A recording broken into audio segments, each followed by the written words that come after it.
Students, तो आज की इस वीडियो में इन टेक्स्ट 1.8 क्लास 12 चैप्टर 1 सॉल्यूशन से। तो बच्चों इन टेक्स्ट 1.8 जो है वो राउल्ट्स लॉ पर बेस्ड है। अब इन टेक्स्ट 1.8 क्या कह रहा है? The vapour pressure of pure liquids A and B. यहाँ पर आपको दो लिक्विड दिए गए हैं और उनके प्योर फॉर्म का वेपर प्रेशर यानी कि प्योर लिक्विड्स का वेपर प्रेशर आपको दिया है 450 mmHg एंड 700 mmHg। ठीक है बच्चों, तो हम हैंड टू हैंड लिखते चलेंगे जो जो चीजें हमें गिवन होगी। यहाँ पर गिवन है, देखिए vapour pressure of pure liquid, pure form में ए का वेपर प्रेशर जिसको हम लिखते हैं पी नोट ए। पी नोट ए कितना गिवन है आपको? 450 mmHg, क्योंकि यहाँ एक वर्ड लिखा है रिस्पेक्टिवली, तो पहले वाला ए का दूसरे वाला बी का होगा। तो 450 mm of Hg and P not B का प्योर फॉर्म में जो वेपर प्रेशर है वो है 700 mmHg एट 350 केल्विन। 350 केल्विन पर ये प्रेशर आपको दिया गया है। Find the composition of the liquid mixture if the vapor pressure if the total vapor pressure is 600 mmHg।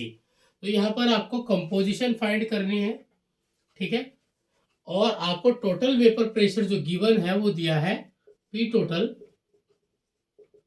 600 mmHg। Clear है बच्चों? तो यहाँ पर आपने कंपोजिशन निकालनी है। अब कंपोजिशन का मतलब यहाँ पर क्या है बच्चों? मोल फ्रैक्शन से। हम जानते हैं according to the Raoult's law, according to Raoult's law P total is equals to P A plus P B. जहां पर पी ए क्या होता है मैं यहाँ पर लिख रहा हूं, P A is equals to P not A zeta A and P B is equals to P not B zeta B. ठीक है ना? तो ये जो जीटा ए और जीटा बी है ये कंपोजिशन आपने फाइंड करनी है, ठीक है। तो हम इसको लिख सकते हैं P total is equals to P not A mole fraction of A plus P not B mole fraction of B, जो आपने कैलकुलेट करनी है। तो फर्स्ट क्वेश्चन हमारा ये हुआ। सेकेंड क्वेश्चन ये कह रहा है also find the composition of the vapour phase. ठीक है। अब बच्चों डाल्टन्स लॉ के अकॉर्डिंग जो गैसेस पर लगता है पार्शियल प्रेशर का, या फिर यहाँ पर हमने जो 12th क्लास में पढ़ा है राउल्ट्स लॉ के according mole fraction in vapour phase, इसका जो फॉर्मूला है बच्चों हमने उसको मान लिया है वाई ए। हमने जो मोल फ्रैक्शन माना है वेपर फेज में उसको वाई ए मान लिया है। ये होता है आपका mole fraction of in vapour phase Y A equals to P A by P total. ठीक है, partial pressure of solution A by total pressure. इसी तरह से Y B is equals to P B by P total. ठीक है, तो पहले हम फर्स्ट पार्ट के लिए कंपोजिशन को फाइंड करेंगे। पी टोटल आपको गिवन है, कितना गिवन है यहाँ पर? 600 mmHg। पी नोट ए की वैल्यू आपके पास है 450, जीटा ए अननोन है, ठीक है, तो मल्टीप्लाई बाय का ए प्लस पी नोट भी आपको गिवन है 700 इंटू जीटा भी आपको अननोन है। अब देखिए बच्चों इस इक्वेशन में दो वेरिएबल ऐसे हैं जो कि अननोन है, जिनकी वैल्यू हम फाइंड नहीं कर सकते, तो हम किसी एक वेरिएबल को दूसरे में कन्वर्ट करते हैं। अब हम जानते हैं बच्चों कि zeta A plus zeta B is equals to 1 होता है। Mole fraction of sum of mole fraction of all component is unity. अब हम यहाँ से किसी भी एक की वैल्यू निकाल लीजिए, चाहे जीटा ए की निकाल लीजिए चाहे जीटा बी की निकाल लीजिए।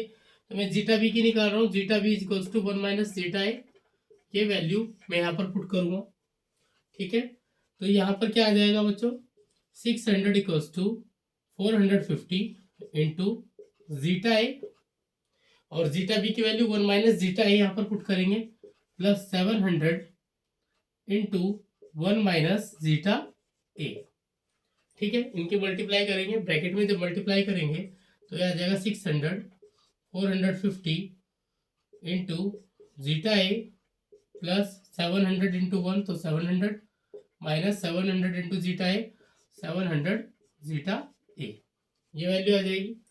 ठीक है, तो यहाँ पर ये आ जाएगा आपका 700 जीटा ए में से 450 जाएगा, तो 600 इज इक्वल्स टू, ये आपका बचेगा आपका अप्रोक्स 250, माइनस में बचेगी वैल्यू, तो 700 तो एज इट इज रहेगा और माइनस में 250 जीटा ए बचेगा आपके पास।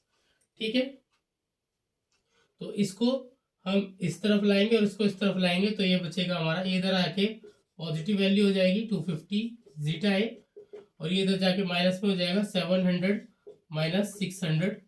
अब ये कितना बचेगा, ये आपके पास 100 बचेगा, तो 250 zeta A is equals to 100। अब ये 250 जो है वो 100 के डिवाइड में जाएगा, तो यहाँ पर आपका जीटा ए आ जाएगा 250 बाय 100 बाय 100 इधर है, तो 100 बाय 250। ठीक है, अब आप इसे सॉल्व करेंगे तो ये आ जाएगा आपका 5 टू द 10, 5 5 द 25, और ये आएगा आपका सॉल्व करके 0.4।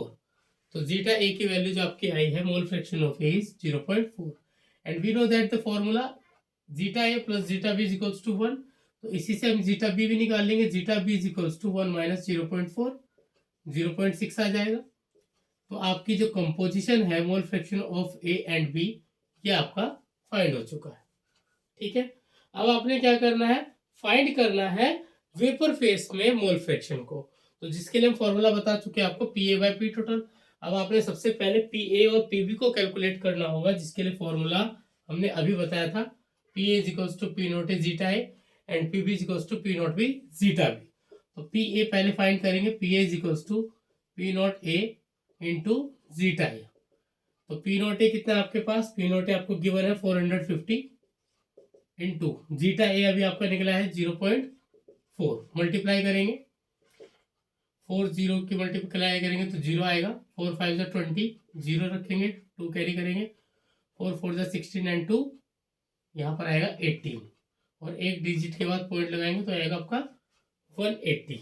ठीक है, उसके बाद इसी तरह से पी बी निकालेंगे, P not B into zeta B. P not B आपके पास कितना है 700 यहाँ पर, और जीटा बी आपके पास आया है 0.6, तो इसकी मल्टीप्लाई करेंगे, ये आपका आ जाएगा 6 की 0 से करेंगे 0, 6 की 0 से करेंगे 0, एंड 6 7 जा 42, 420 यहाँ पर आपका डेसिमल लग जाएगा, 420 ये वैल्यू आपकी आ जाएगी। ठीक है, तो पी ए पी बी हम कैलकुलेट कर चुके हैं। Now mole fraction in vapour phase Y A is equals to P A by P total. Then P A कितना है आपके पास 180 and P total is 600। Divide करेंगे, 0 से 0 कैंसिल, 6 3 जा 80 एंड 6 1 जा 6, तो ये आपका आ जाएगा 0.3। वाई बी क्या आ जाएगा, Y B is equals to P B by P total. P B कितना आपके पास 420 बाय 600, तो 0 से 0 कैंसिल, एंड ये आपका आ जाएगा 0.7।